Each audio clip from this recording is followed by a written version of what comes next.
Ке се бара одговорност од јавните обвинители за обвинението на таткото на убиената Вања Ѓорчевска Александар по правосилноста на пресудата, според која доживотен затвор добија Љупчо Палевски, Велибор Манев, Боре Видевски, Владко Кешишев, а ослободителна пресуда доби таткото на Вања, кој беше обвинет дека им помогнал на грабнувачите. Вака во Аргумент Плюс на телевизија 24 одговори адвокатот на Александар, Владимир Туфекџик, на прашањето дали ќе се бара одговорност од јавните обвинители.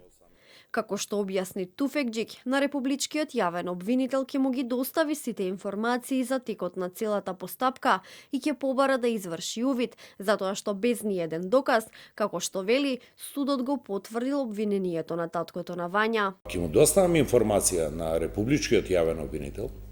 за целиот тек на оваа постапка, со барање да изврши увид во предметот, но по точки и докази кои ќе бидат наведени, и со тоа по тоа прашање јас би ставил точка, а на државниот јавен обвинител оставам на неговата совест дали тоа ќе го прочита или нема да го прочита.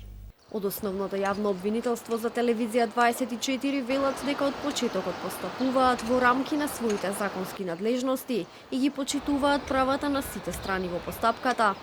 Конкретниот предмет заврши со осудителна пресуда за 4 лица, кои врз основа токму на поднесеното обвинение и доказите прибрани од обвинителство, судот ги огласи за директно виновни за најтешкото кривично дело во македонското законодавство и им изрече казна доживотен затвор. Јавното обвинителство од самиот почеток до крај постапува исклучиво во рамки на своите законски надлежности со максимално почитување на правата на сите страни во постапката и на исклучително високо јавни интереси за овој предмет.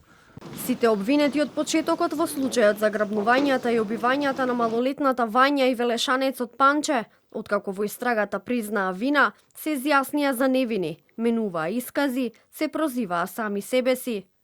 Во завршните зборови одбраната на обвинетите побара ослободителна пресуда, додека основното јавно обвинителство побара максимална казна до животен затвор за Палевски, Кешишев, Видевски и Манев, а за таткото на Вања побара судот да му ја одреди соодветната затворска казна. Малолетната Вања и велешанецот Панче беа пријавени за исчезнати на 27 и 24 ноември, а на 3 декември 2023 година беа пронајдени мртви во близина на Скопје и Велес.